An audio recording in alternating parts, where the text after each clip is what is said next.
reer YouTube يا أيال horta waxaan idin leeyahay aad ba u mahadsantihiin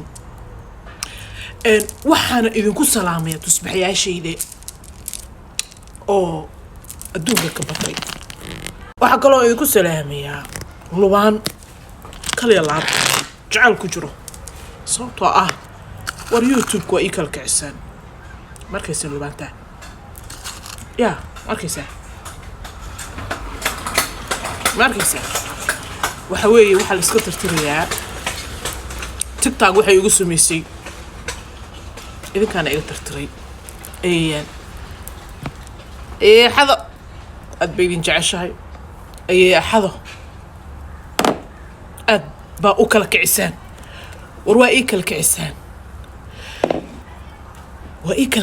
maana waaba ii qarxiseenba YouTube-ka saa iisoo faalo garaysaan baan la yaabanahay wallaahi bilaahi ilaahay idin sharfo ciil baa i hayay sababtoo ah TikTok mar waliba video soo geliyo harassment islaanta weyn kama xishoonayaane harassment baa samaysaa way igu dhahayeen waa niyajabay iska ooyaa taa wax kale iska daaya yaa ooyinde laan dheernimo ku jirto oo ciil ah yaa baa ku soo tuuray waan iska tirtiray markii dambe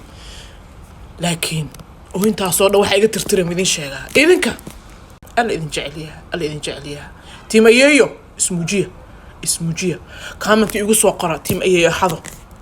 war waxaa tiin laandheerayaal inta isoo faalo garaysay cabaar baan fadhiyey moogto koobkii shaahataa waa hilmaamay jab anigii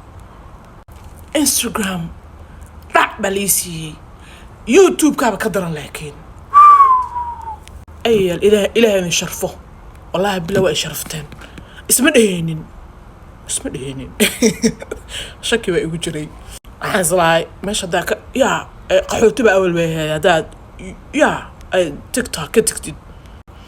caruurta iyada u tahay kuma soo faalo garaynaya YouTube baan islahay laakiin waa qaldanay war si kale laaba isoo faalo garayseen subscribe-kana igu tuurteen laa ilaaha sida YouTube sida TikTok igu qarxisaan ba YouTube-na igu qarxin doontii waa ogahay waana ii qarxisaan badda si fiican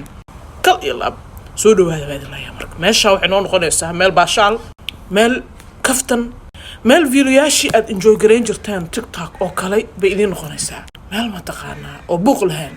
stress free zone adigu therapy iska dheh